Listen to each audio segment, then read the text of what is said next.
If you thought college was expensive now, prepare to stash a little bit more cash in that piggy bank because tuition at UNC is going up for the first time in 9 years, in-state and out of state. The Board of Trustees just approved a 3% increase starting with next year's freshman class. So that's a little over $200 a year, but that's not all. Housing, meals plans, other fees all going up too. All told, you're looking at about an increase of $1,100 a year. But it's not just UNC. All UNC system schools are considering similar increases. So tonight, let's give this topic the attention it deserves, because this isn't just a big deal for the families with high school students. It's a big deal for all families working to save money for their kids.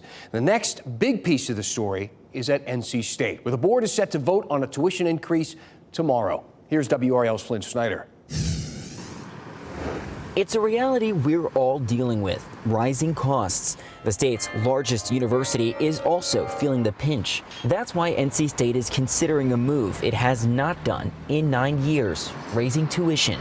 These increases will allow us to continue to recruit and retain talented faculty and better support our graduate students. An NC State Board of Trustees committee approved a 3% hike for all new students, beginning with the 2026-2027 academic year. The hike would mean that new in-state students on this campus would pay $196 a year more than those currently enrolled. Out-of-state undergrads would pay $945 more. It seems very kind of proactive on the university's behalf. Michelle Simmons is a former student and supports the tuition hike. How does it feel to see your school that you love so much kind of in this inflection point as far as funding sources? It is kind of disappointing that they have to go to other venues. However, I'm sure there are many other alumni like myself that will step up, private donors, that feel the same way I do about the university. Everyone should investigate the pathways to scholarship, additional assistance. There are a number of places that can help students, navigate that. The plan still needs full board approval. A final vote is expected tomorrow. Flynn Snyder, WRAL News, Raleigh. And again, it's not just UNC and NC State. Chancellor Lee Roberts said that he expected every school in the UNC system to increase that in-state tuition by 3%. Here's how things stack up so far. So ECU's Budget and Finance Committee approved the price hike. UNC Greensboro proposed it earlier this week. UNC Asheville and North Carolina A&T are set to meet about it this week as well. But as Flynn mentioned, the process isn't over yet. The boards of each of those schools still need to vote. Then the full UNC system board has to vote. But again, we can kind of see where this is headed. The chancellor has said that he expects all UNC system schools to increase that in-state tuition. So with that in mind, let's head to our quote of the day.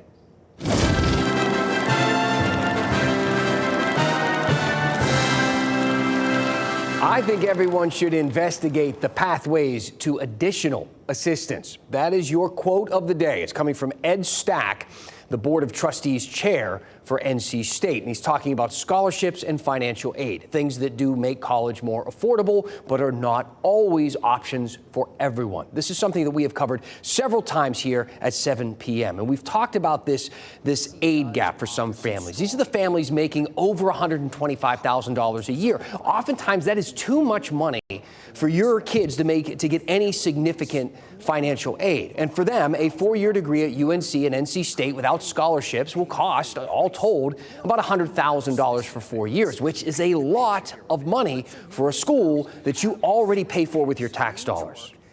Now, whenever I do stories like that, UNC pulls that little feather out of their cap and they remind me, hey, look, we haven't raised tuition in nearly a decade. But as you know, that feather just floated away off into the wind because tuition is going up. So let's talk about another pathway to additional assistance if aid and scholarships don't make a real dent for your family. You know what's a whole lot cheaper than 4 years at UNC or NC State?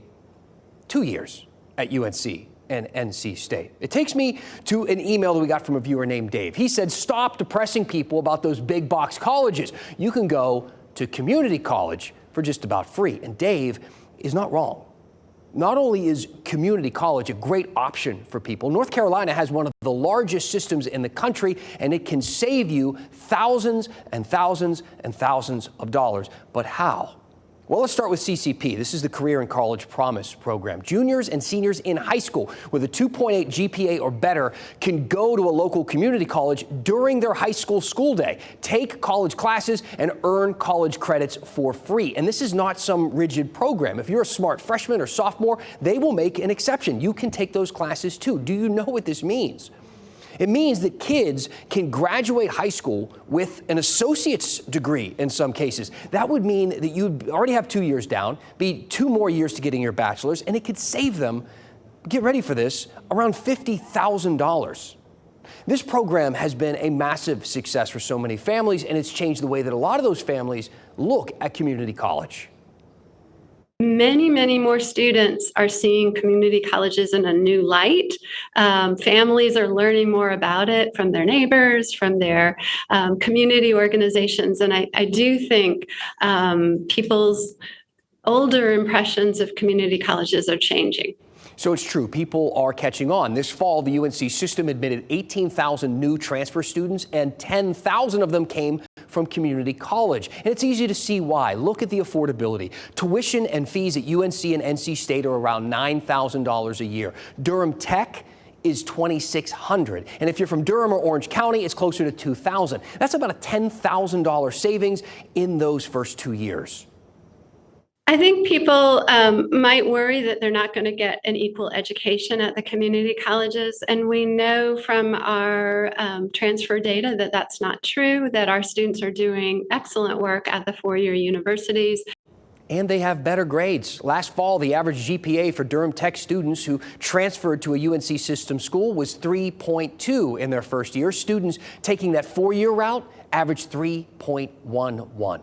And lastly, community college students have that guaranteed admission into the four-year universities if they pick a track and they keep their grades up.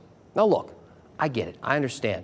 One of the most attractive parts of going to one of our big universities is the experience, right? It's the football games and the dorm rooms and walking to the dining hall with your roommate. It's Greek life and clubs and intramural sports. It's meeting new people and making those lifelong friends, ordering pizza with your hallmates, pulling an all-nighter, cramming for midterms, that sort of stuff. It's hugging your parents goodbye after unpacking all of your stuff and going into the dorm. It's the marching bands and the fight songs and the Carolina Blue and the Wolfpack Red. College is special. But life doesn't end at graduation. There is more special out there, and it's a lot easier to enjoy that without a mountain of debt. I want to know what you think about all of this. Send me an email, dan@WRAL.com. Should we keep doing these stories about the cost of college? Look, I got 2 9-year-old twin sons, so I'm thinking about this a lot. I'm thinking maybe you are too. What part of this story do you think I might be missing? Tell me what is on your mind, and we will go in depth.